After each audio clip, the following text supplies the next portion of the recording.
Good morning, DJ and PK. It's 97.5, the KSL Sports Zone. Welcome in on a Monday morning, a weekend full of sports. So many things happening. Utah Mammoth have now lost back-to-back games. Utah Jazz actually played a little defense. I would say they actually even played a little more than a little defense. They didn't have enough scoring. They didn't have enough firepower to get the win in Toronto. That's not surprising. Toronto's better record, better team. But the Jazz hung in there. They did lose. They never trailed by 10 in the game. It was a competitive game. And they didn't have Keontae George. He sprained his ankle, so he's out for, well, man, if I were them, I wouldn't even bring him back till after the All-Star game, but we'll see what they do. But he was out for the Toronto game. And then there was the college basketball, a very familiar story for BYU. Way to dig a big hole and then fight out of it. Well, not all the way out of it, but make the game a little interesting there in the second half. Now, Darren Peterson didn't play in the second half, so it was obviously easier to defend Kansas. They did not defend Kansas in the first half. Kansas, anytime a team gets 50 points or more in a half in college basketball, you have not defended them, and BYU did not. That was brutal. Peterson looked great. I mean, I've thought all along that his inability to stay healthy and play at the college level could end up impacting him in the draft. And I know it didn't impact Kyrie Irving, and maybe he'd get drafted number one anyway, but there wasn't an A.J. DeBonsa the year that Kyrie came out. And this year there is. And then I watched the first half of the Kansas game and thought, yeah, he'll go number one. Peterson's going to go number one. And then he cramps up and only plays 3 minutes and sits the last 17 minutes of the game. Like, well, maybe he won't. I guess we'll have to see what team gets the number one pick and how much he plays and how much he's able to be on the court. Because, man, there are a bunch of red flags going up with this guy. He is sitting a lot. But Kansas, you got to give it to them. That was a good win for them at home, the 1,000th game in Fog Allen Fieldhouse history, and they get the win. And now BYU has lost 3 out of 4, and they're now 1-4 against ranked teams, and they got to figure it out. They had this kind of stretch last year, and they figured it out. It came a little earlier. It was early January. This is late January, and of course now we're into February. We'll see if they can figure that out. We'll get to that. And then there's Utah State also. What a win. At home against San Diego State. They trailed for a big chunk of that game, but never got blown out, stayed in touch, and San Diego State could not score down the stretch, and the Aggies come back and win the game. It was a very good win for Utah State at home. And then there's the Utes. Losing at home to an Oklahoma State team that hadn't won a conference road game in 2 years, lost 15 in a row. That was a tight game for about 34 minutes. In the last 6 minutes or so, all Oklahoma State. They take over and win comfortably. Pretty disheartening. Did not expect a lot out of the Utes, but a little something. And in this case, a home game against another team in the bottom third of the league seems like a great opportunity, but it slipped away. Here's Alex Jensen, the Utes' first-year head coach, former player. Alex Jensen, after the game, after the Utes lose at home to Oklahoma State. Just a disappointing game tonight. I thought we had a good week of practice, but I think we regressed. I give Steve a lot of credit. He was prepared for us tonight, but disappointing because I thought we very selfish tonight. Very selfish, and I thought we were getting better at that way, but very, very selfish individually tonight as a team. Alex, those last 5 minutes really kind of slipped away from you. Is it because of the selfishness, or is there some other aspects of it that changed, or where are you seeing that kind of that game slipped away? Yeah, no, too many guys are in their own world. Too many guys started the game thinking about just scoring, and we didn't pass, and then that hurts our defense. But there's also other ways to be selfish. Guys not talking, guys not being ready to shoot like that. That's a way to be selfish as well, but. We need to do a better job of coaches don't win, and players win games, not coaches, and the players can't do it unless they do it with each other. And we have too many guys on an island thinking about what they need to do by themselves, not how they fit into the group. So with the selfishness, and then going back to the BYU game where the team quit in the final minutes, that's now two games where there's not been great commentary after the game. Just what does it say about where your team is at, and how do you kind of reset? No, that's a hard thing because we're at the time in the season where you have to be careful about that. But Now, again, I think we have good character guys. They haven't shown it in the last 2 games. I think that goes to the selfishness. Like, it was disappointing when we stopped playing tonight and they got that basket. And it makes you question on how much you care. Like, and that's interesting thing, and the crowd was great tonight. Unbelievable crowd. We had some alumni back, and I'm embarrassed because that was far from like a University of Utah team that's been here for decades. Like, we might lose, but we're not going to lose that way. So we'll work on it and try to find some different combinations. And Roy had 26 points tonight. What about his game was making him tough to defend tonight?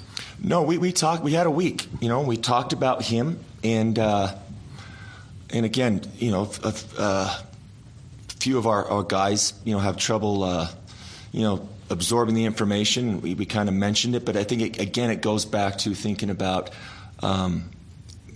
me and scoring and me on defense guarding my guy, not how I fit into with the other 4, because I think it was like a team effort and not recognizing him. And another way, a big way that selfish is not talking.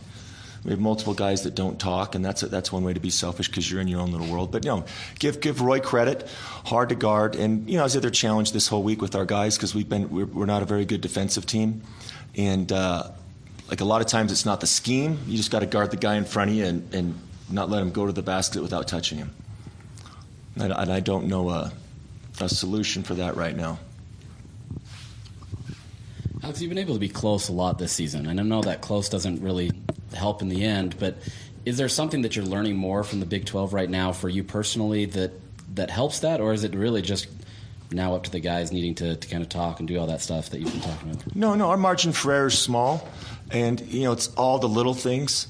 I think that there's teams like Arizona. We're probably not going to beat Arizona. That's a really good team. We fought hard. We got back within 8.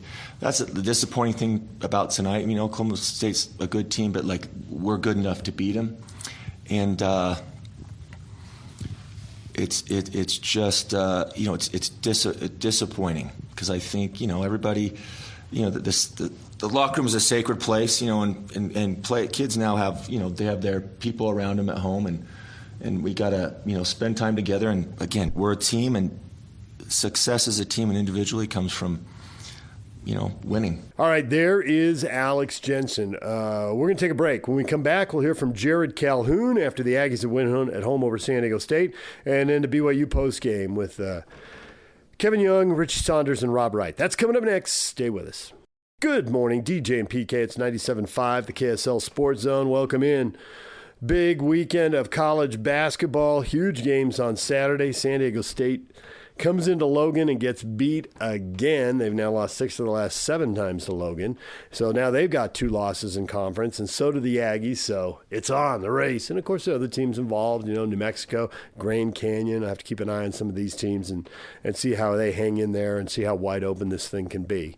But for San Diego State and for Utah State, they're building resumes that are going to get them at large berths. I mean, they're not there yet. They got to keep working on it, but it's trending in the direction that they'll go to the conference tournament playing for seeding, whereas other people could be going to the conference tournament playing for their NCAA tournament lives.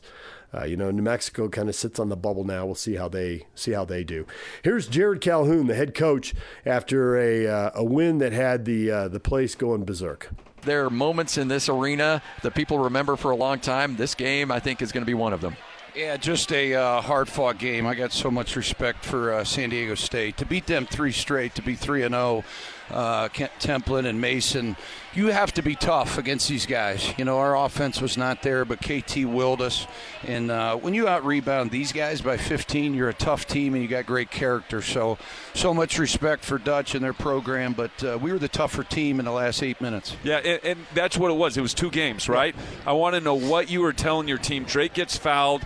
You're down by 1. He's going to go to the free throw line, and it's like We've shot 35% from the field, 13% from three-point range, and we got a chance to tie this game. What was the message in that under 8 timeout? Yeah, I mean, just be the tougher team, quit turning it over. And we drew up some things out of timeouts that were not in the playbook. The ball screen pinned down for MJ Collins.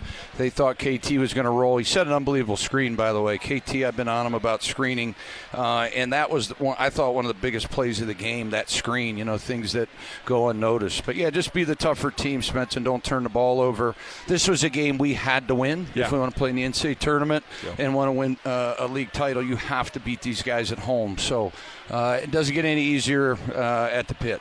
Well, I will say, though, there's the old adage of the sixth man. You had it today with this crowd. I want to shout out. I got a chance last night. My daughter, Kendall, we came up here. We spent about 45 minutes. There was 2 kids that had been here since Wyoming. There was 30 tents. There was about 40 other students that were out there freezing. So I called Cam Walker last night, and I said, hey, let these kids in at 9:15 instead of 9:50.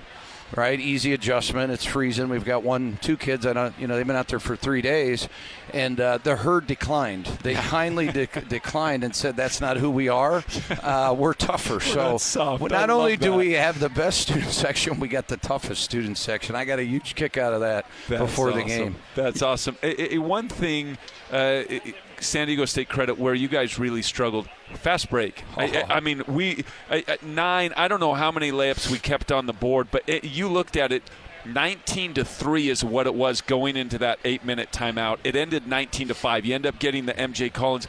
But just talk about that, the struggle to finish in transition, because the opportunities were there. Yeah, everything you talk about, we didn't do offensively.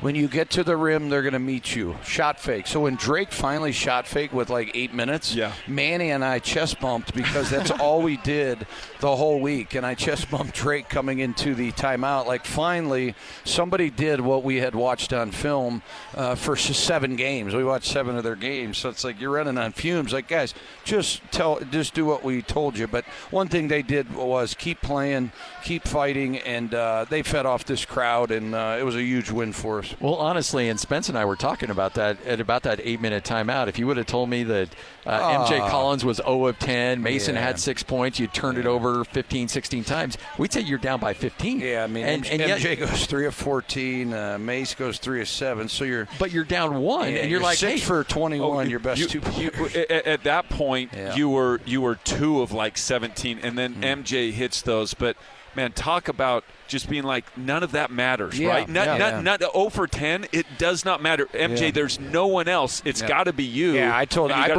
brought him over, and I don't know if you said, I said, you 2 guys got to wake up. KT's carrying us. You're the 2 best players on this court. Step up, take the game over. Mace passed up a 3. They're just out of rhythm, and that's credit to Dutch and their group. I mean, they're long, they're athletic. It's hard to simulate what they do, but nonetheless, we get out of here with the win, and we need to take off tomorrow, and then we got to get ready. Yeah, man. You could tell BJ Davis was creating a lot of problems defensively. He goes out of the game and then comes back in with 4, and I thought Drake doing a great job. Yeah, Drake stepped up. I mean, Drake struggled along with Mason, MJ throughout the game, but he did have that one big turnover, but he didn't let him affect him, and he drove right after the very next play. So when you got senior players, you got to play those guys the last 5 minutes of the game. You want to lose with your seniors and win with your seniors. EP, I thought, did a nice job. Obviously, Adlin played well. I thought Zach gave us good minutes at times. I thought he was pretty good. Gary just continues to foul. The poor kid, I just love him to death, but he just can't. Sure, he's having a hard time staying on the floor. The floor. But it was committee, right? Because MJ's struggling, Mason is struggling. Elamine is so good. Yeah, man. He's good. He is so good. But Carson and, like you said, Perryman stepped up. It was more by committee tonight. Yeah, and but the showed up. Defense won the game. For sure. Held them to 66 guys, and they're actually.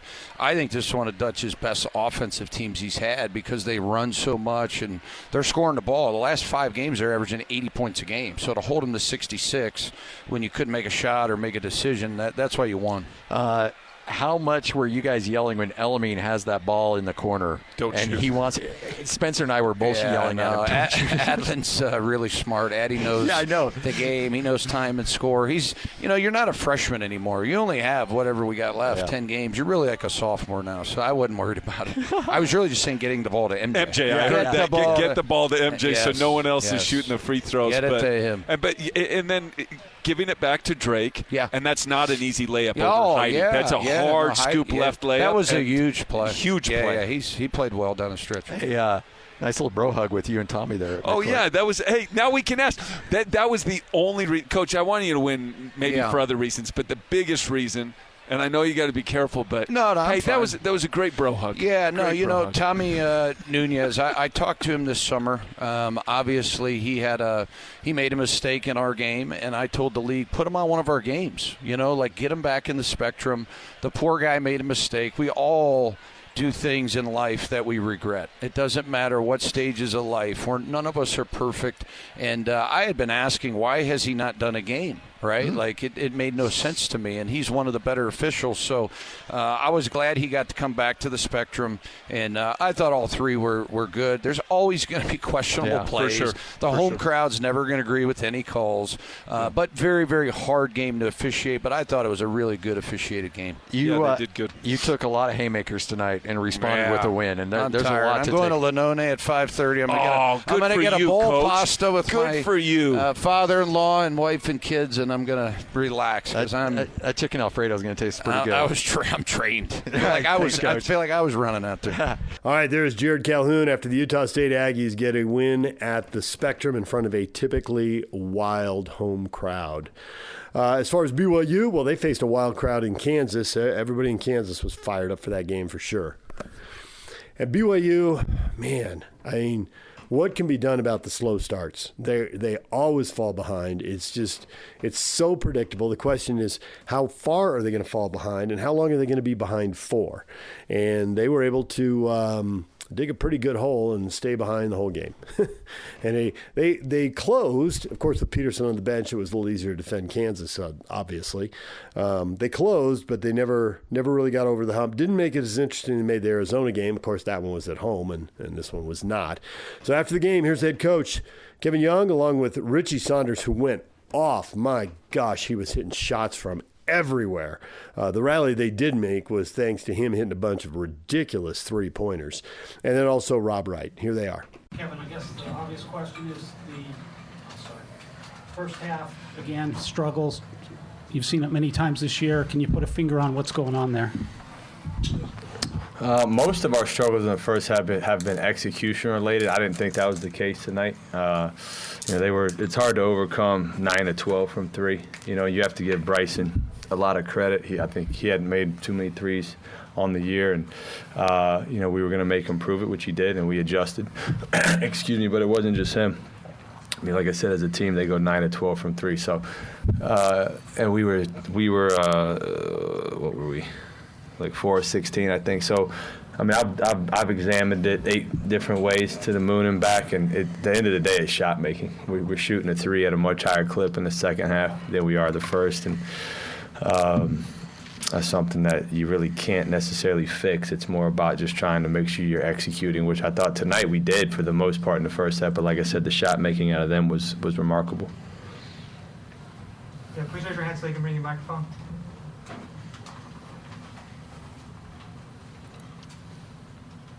Kevin, what were your thoughts on how AJ played in this game with all the outside noise with this game? How do you think AJ played in this one?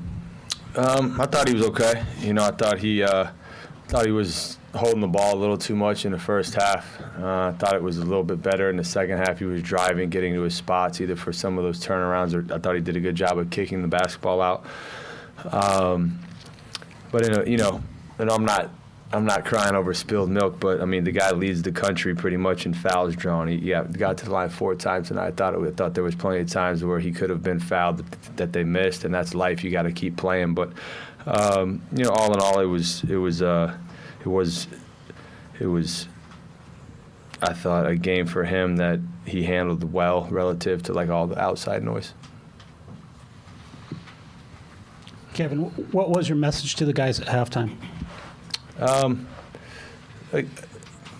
More offensively, I thought we were holding the ball way too much. I thought Rob did a great job in the second half of, driving, kicking, open things up for Richie. And so that's the blueprint, right? I mean, if I see one more analytic about how we're the best offensive second half team in the country, I'm going to throw up. So it's like we got to make sure that we're doing everything in our power individually and collectively to, generate good offense in first halves of ball games. It's just hard to dig yourself a hole. Kevin, how concerned are you with this team that in terms of missing out on these opportunities to kind of get a signature win for this team, just the missed opportunity here? Not worried. I mean, that's the beauty, the blessing and the curse of being in this league. It feels like every night, for the most part, is a night where you have an opportunity to get a big win. And look, we just try to focus on what's in front of us. That's kind of been my message to the guys ever since I've gotten here. But we're a battle-tested group. We're a couple shots away, from being able to have some of those. And for me, that just gets more fire in the belly to get it right. Coach, you guys have a pretty raucous environment at home. Does something like that help coming into an arena like this, an environment like this? It does, yeah. I mean, and this was awesome. Like, great environment. Give all the fans credit and the community and so forth. My first time being here. Did you play here last year? No.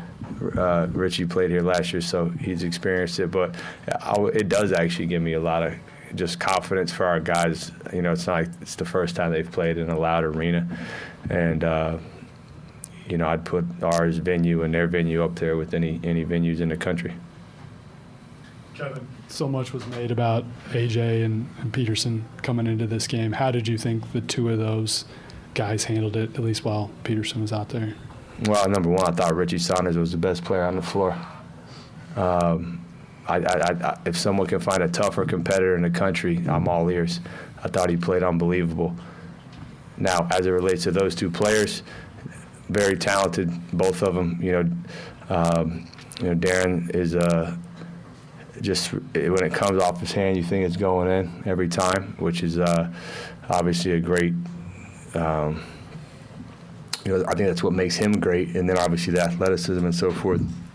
And they're different players. I thought AJ, demonstrated the things that he could do as well at a high level. But it's kind of a flavor type deal. Which one do you want? You want chocolate ice cream, or you want cookies and cream? I think that when it's all said and done, that's kind of where it will net out. But both fantastic players. Can we direct questions to student athletes, please? Richie, how would you describe that outing among the many games you've played in your career? First and foremost, tough coming up short, right? I mean, I love playing in big games, and anytime I get the opportunity to play what I love, I'm grateful. Lots that we need to improve on, and we will, and I'm excited to continue to move forward. I've been in this position many times throughout my career, and I know the flip side of what's waiting for us. Richie, what was the mood at halftime? And when you were making that comeback and hitting all those threes, were you very, very confident that you guys were going to battle back and win? Yeah, I mean, we've been in this position many times. We've been down big numbers at half before, and we've come back and won. So I know we were all locked in and ready to get a win, and well, excited to move forward. Rob, does having played in this conference and played against Bill Self last year at Baylor, does that help you at all coming into a game like this? Do you know what to expect a little bit more? I think it does, but I mean, when you start off the game like that, like Coach said, it's just hard to dig yourself back on the road. So you just got to find a better way to start. Two more questions. Was the AJ Darren storyline coming into this one? How motivated were you guys to kind of play well for AJ in this one? I mean, like you said earlier, we was just motivated to get a win on the road. We wasn't really too worried about the storylines. Rob, just what would you attribute to the issue with the slow starts for this team as of late? I'm not really sure. Guess we got to just figure it out. All right, there are the Cougars, Richie Saunders, Rob Wright, and Kevin Young after BYU loses at Kansas. We'll take a break. We'll come back. We will shift our attention to the professional athletes, to the NBA, the Jazz in Toronto, and the Utah Mammoth getting beat at home. And we'll do that next. Stay with us. Good morning, DJ and PK. Don't miss your chance to win big every week on the KSL Sports Zone. This week, win tickets to see Brian Reagan at the Delta Center on Saturday, February 14th. Get your tickets today at SeatGeek.com and listen to KSL Sports Zone all day Wednesday for your chance to win. The Jazz had a chance to win in Toronto because they defended. They were in this game, never trailed by double digits, always hanging around, but ultimately Toronto gets the win 107-100. Here is the best of the Jazz postgame show. Your Jazz recap here on DJ and PK 97.5, the KSL Sports Zone. Jake Scott with you. The Jazz come up short against the Raptors last night, 107-100. Lauri Markkanen had his best game since returning from illness, 27 points for Lauri, 9 of 22 shooting. He also grabbed 11 rebounds. Isaiah Collier stepped into the starting lineup with Keontae George not playing because of his rolled ankle. What a night for Isaiah, 19 points. 5 of 8 shooting, went to the line 10 times, made 8 of those, dished out 7 assists as well, but the Jazz came up a little bit short. The Raptors getting a nice night from R.J. Barrett with 21. Brandon Ingram added 19. Let's get to the postgame sound and start things off with Jazz head coach Will Hardy. I told the guys that if we play that hard and compete that way defensively every night, everything will feel different and the results will be different. Ultimately tonight, turnovers did us in, 24 of them for 26 points. A lot of good intent to move the ball, just some unforced errors, a couple too many that were bobbled. Got a little loose with our dribble in different moments, but ultimately I'm really proud of our team for how they competed tonight. I think, those things show strides of growth. I thought defensively the guys did a really good job communicating. I thought our physicality was way better. We only allowed 36 points in the paint, and that's a tough physical team we played. So a lot of growth on the defensive side. Got to do a better job taking care of the ball. What else impressed you defensively, especially with a matchup like this with a team who runs the way they do?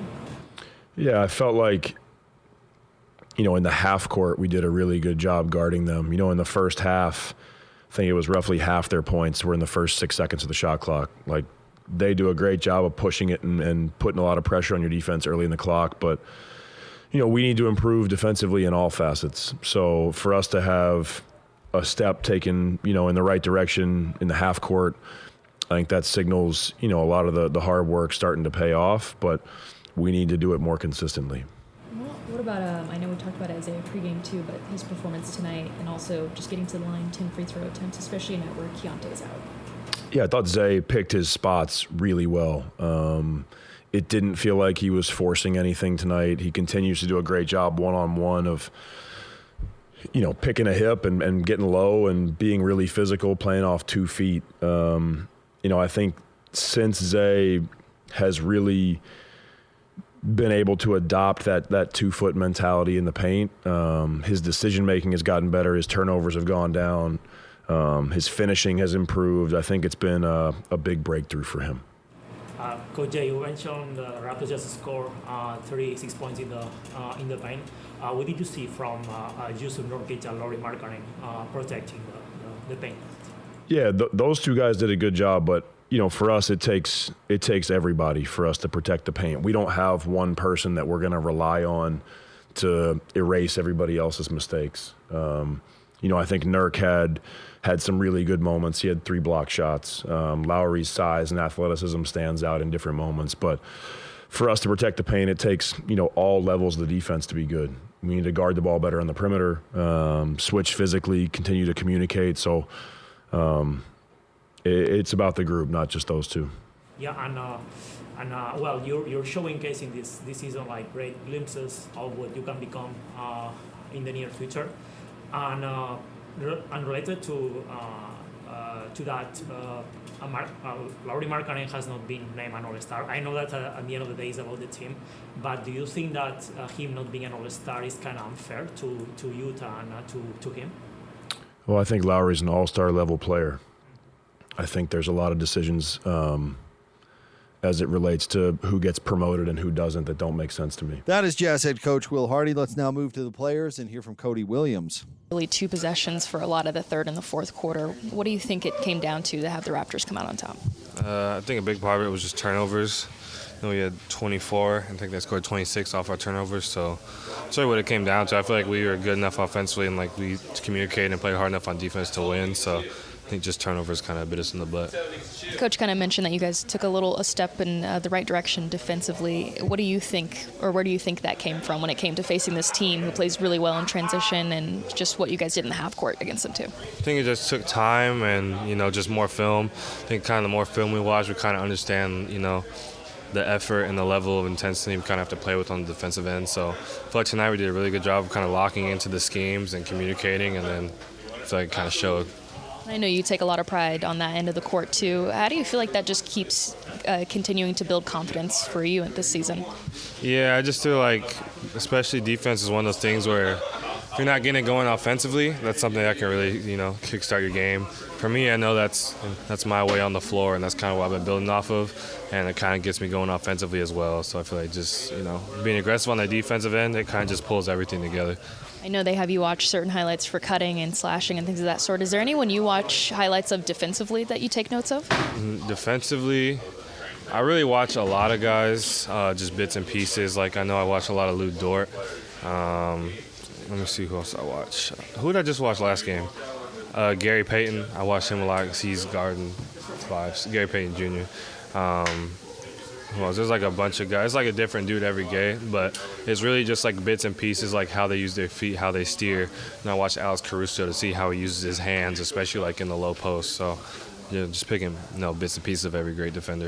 And then next game up against the Pacers, have you taken a look at that team yet and what that matchup might be look like for you guys?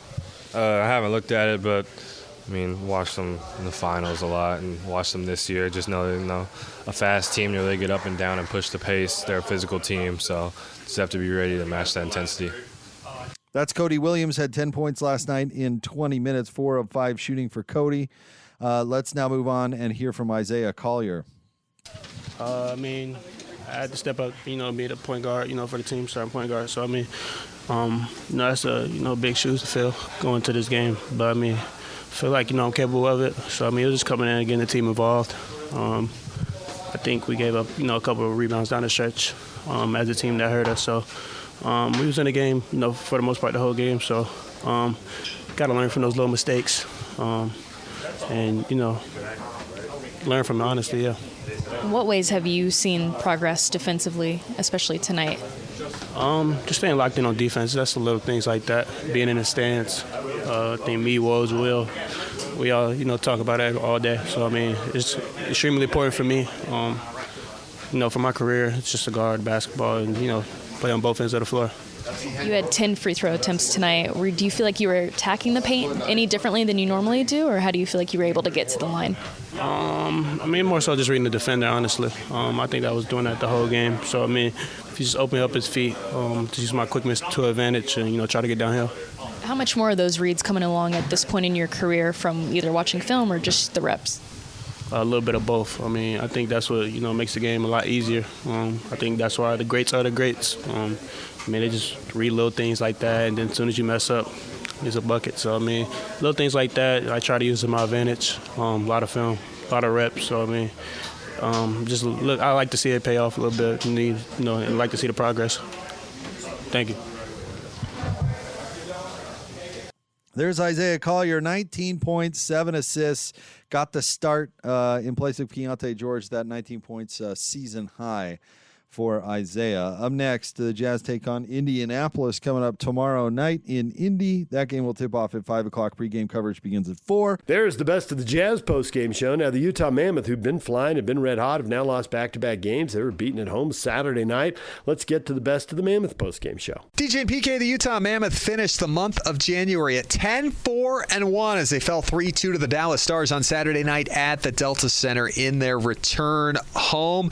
Utah going to host Vancouver tonight at 7:30. We'll have it for you right here on 97.5, the KSL Sports Zone at 6:30. And then Utah hosts Detroit on Wednesday to go into the Olympic break. But for the Mammoth, a couple penalties in that first period, both for delay of game, both led to power play goals by Dallas. And before you knew it, it was 2-0, 7 minutes and 42 seconds into the first period against the Dallas Stars, second best power play in the NHL that entered Saturday night with 7 power play goals in their last 7 games. So an early deficit for the Mammoth.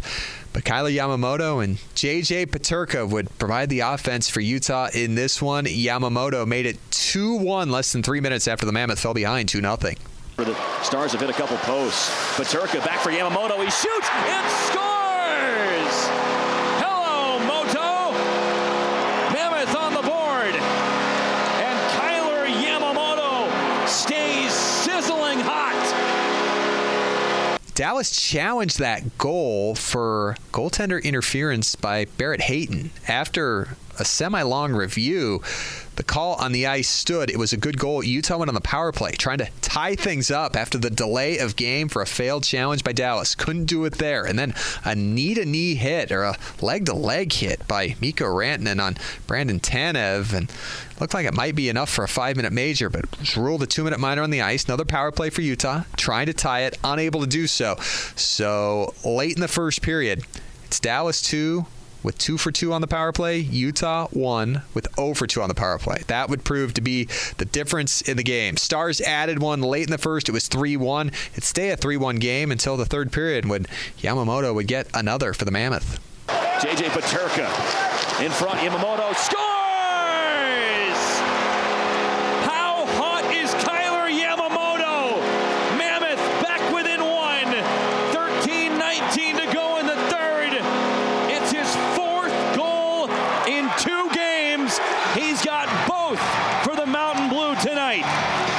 So 3-2 there. That's how the game would end, as Utah would be unable to get a goal with an extra attacker for the second straight game. So Utah, in their last 4 games, has played 3 of the top 5 teams in the NHL, in Tampa Bay, Carolina, and now Dallas, as they go from the 4th best team in Carolina on Thursday, the 5th best team in the Dallas Stars, who wins their 4th straight game on Saturday night at the Dulles Center. That after Utah beat them 2-1 in Salt Lake City on January 15th. The two teams have played 3 straight 1-goal games to start the season series. Let's hear from Kyler Yamamoto after he picked up his 2nd straight 2-goal game. The first player this year for the Mammoth to get 2 straight 2-goal games, and the first in Dylan Guenther to get 2 goals in 2 straight games since he did it the first 2 games in franchise history. Here's Kyler after the contest. Let's start with your performance. Obviously, 2 goals in back-to-back games. Can you just walk me through maybe some of the confidence, but also what's allowing you to play that way? Yeah. I think just getting back in the lineup, obviously is a huge compliment. I haven't played too many games this year, but no, obviously playing with JJ and Hates, they're amazing players too. They make plays with the best of them, so very easy to read off and kind of stuff like that. And JJ and they were both finding me. Talked to your coach in the first period, and execution was kind of the comment about not having as much. Do you feel like that was the case throughout the game, or where were the waves of come and go? I thought in the first we could have been definitely a little bit better. Obviously had to limit our penalties, but I thought in the second and third, I thought we didn't dominate, but I thought we were all over them, to say the least. But yeah. What do you guys need to see from this game, take into the next game, and improve on? I think when we played in the second and third, I thought we were all over them. Getting pucks in deep, making it hard on their hardest player, their best players on their defense, and kind of little things like that. What made it difficult to enter their zone? They got a lot of good players. They got a good structure. It seems when they go tic-tac-toe, we try to break it out. They always got somebody in their face. So I think that was very difficult tonight. Back-to-back 2-goal games for yourself and a really good stretch over these last bunch of games. What's going different for you in these games? Not too sure. The big pucks are going in the net, I think. But yeah, that's about it. What are you proving about your game right now? That I belong here. That I can play with these guys and stuff like that. But taking it day by day and trying to play the best hockey I can right now. How challenging is it when you give up 2 power play goals, to the Stars early in the first period, trying to get back into it? I think giving up 2 goals anytime in a game, is tough. So obviously early in the game to battle back from that, it's definitely tough. But I thought the guys showed a lot of heart. We were that close to coming back, but obviously fell a little short. But it's definitely tough. Thanks, James. Thank you. Both Yamamoto goals assisted by J.J. Peterka as Yamamoto joined Peterka and Barrett Hayton on Utah's second line in the contest as Dylan Gunther returned to the lineup for the Mammoth and went with Jack McBain and Michael Carcone as he'd been playing with before missing 2 games due to injury, and Daniil Boot went down with Kevin Stenlund and Brandon Tanev. Let's hear what J.J. Peterka said after the contest as he recorded another multiple-point game for Utah. Obviously, the first period, not the way you guys wanted to start. Moving into the game, did you guys find your legs? Where did it feel like it was getting a little bit cleaner or more execution? That's a good question. I feel like throughout the whole game, they made really good plays. They put a lot of pressure on us, especially like these zone draws for us. We had troubles kind of executing, getting out of the zone, so gotta give them credit for that. 5-on-5 play is going well, and special teams is not what you guys are looking to have. Where do you guys reset or redo the drawing board in special teams? Well, I think watching video tomorrow, kind of like seeing what was wrong, and I think just kind of refocus, moving on. You had the primary assist on both of Yamamoto's goals. What did you like out of him joining your line tonight? He's getting open a lot. Just popping in the slot, finding his soft spots, making it easy for Hayes and me to find him. What does he do away from the puck that makes him a good player? Well, like I said, I think really smart player that moves in those free ice areas, kind of gets loose there with perfect timing that when he's open, he can get the puck there. Where's the team's confidence level in terms of the power play right now? Well, I think we had good stretches right now, kind of struggling. I think we got to go back to just making easy plays, getting more shots on net, maybe scoring 1 or 2 greasy goals, and then just moving on from there. I feel like you guys are shooting enough? Definitely not. I think, like I said, we're just trying to make the perfect play right now. So, like I said, I think just getting more pucks to the net and kind of like working it in. Head coach Andre Tourney didn't think his team was great in the contest, but they still found a way to have a chance to tie it on a shot in the third period, just was unable to do so. Here's what Bear said after the contest. I don't think we have much today, to be honest. I think Dallas played a hell of a game. Let's start by that. I think they arrived, they were ready. They played a really good game, especially defensively. It was really tough for us to create any kind of offense, to have any space on the ice, to win races and stuff. They played really well, but I thought it took too long for us to get in the game and to get to our game and to play with some kind of a pace, so we could not really establish that. JJ, Yami, and Utes played a hell of a game. I think they were our 3 best player. They played really good. And obviously our special team has to be better. It has to give us a chance to win. We'll win the 5-on-5 game 2-1, even if we didn't play well, didn't play the way we played in the last almost 2 months. But we still won the 5-on-5 game 2-1. Our special team has to step up, especially in those games. You will not always play your A game. Sometimes you have a B game, your special team needs to bail you out, and didn't happen. Besides the 2 goals, what was the Hayden line doing so well to find each other and be so impactful tonight? Well, I think they work really, really hard, and they simplified their game. I don't think they did anything complicated. A big topic for us in the last month or so is to play the games in front of you. There's some night there's play to be made. There's some other night there's no play to be made. There were nothing tonight. There were no seam or possession, easy possession. They played really well. So in those situations, you need to go with broken play, with quick attack from the forecheck, or shot volume and bodies of the net. And we had a little bit of stubbornness in ourselves tonight of trying to play the game we wanted to play instead to play the games and what's in front of us. And again, I'm not blaming our guys in the sense of Dallas played a hell of a game. They didn't give us anything. But we need to learn on those nights where maybe you don't have your A game, you don't have your execution, and the opponent played well. We need to find a way to simplify and get the dirty goals. What's the mentality on the bench when, in the first period, like really early, puck flies over the glass? It's nobody's fault, but it's a mistake and it happens, and then the second one happens after you get scored on the first time. Like, what's the mentality on the bench after you're down 2-0 early after a couple mistakes? We didn't play well from the beginning in terms of we're not skating. If you look at those two pucks, we have time and space. So why we're not moving our feet and playing with pace and stuff like that. So that just kind of illustrate our start.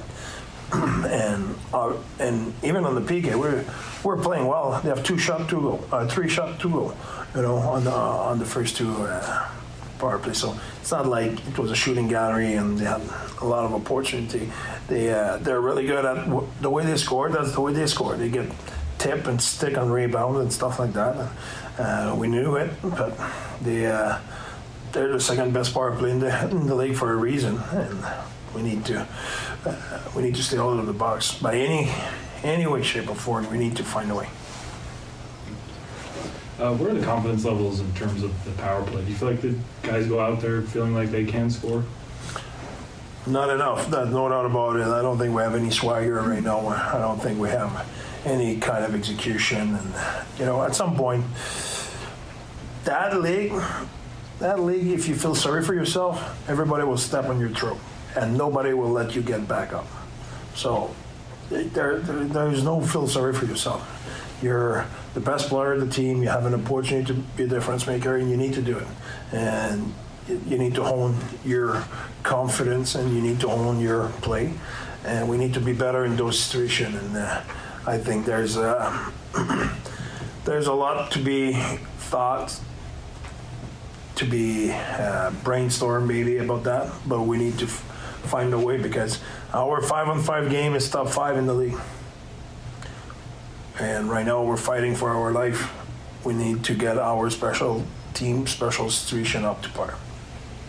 How'd you like how Veggie responded after that first period? 3 goals on 9 shots to holding him out for the rest of the game. He was solid after. I think. Well, we were better as a team as well after. That was not a. I think he made a key save in the third, which at that time kept us in the game and give us a chance to hope to tie the game. So that was really a key moment. We know how highly you speak of Kyler, but when he's able to play on 4 different lines in 5 games, what does he do to elevate each line when he does join kind of late? Yeah, he works. His IQ is really high. He plays with pace, and I think for me, and that's a discussion I have with him a lot, when he keeps his game simple and he keeps his game forward, he's able to play at this pace not everybody can. And when I say not everybody, in our team and the other team, he can generate play at a speed some people cannot think at that fast enough for that. So that's where he separates himself. So for me, when you keep it simple and keep it really fast, that's how he's the most effective. Thanks, Coach. Thanks, Adore. It was a good game from Karel Vejmelka in goal. He stopped 29 out of 32, only allowed one 5-on-5 goal. Utah outscored Dallas in this contest by a count of 2-1, 5-on-5. We'll be talking more about loose ends from Saturday night and previewing tonight's game with Vancouver, plus top 5 stories of the week on the Monday Morning Power Play. Coming up on today's edition of Mammoth Daily. It's out wherever you get your podcasts: Apple, Spotify, Utah Mammoth YouTube page, Mammoth Plus, and SEG Plus. Mike Folta and myself with you every day for that Monday through Friday. And we're back tonight, as we said, 6:30, Hockey Night in Utah. Puck drops at 7:30 right here on 97.5, the KSL Sports Zone. There's the best of the Mammoth postgame show. When we come back, what is trending? The headlines are next.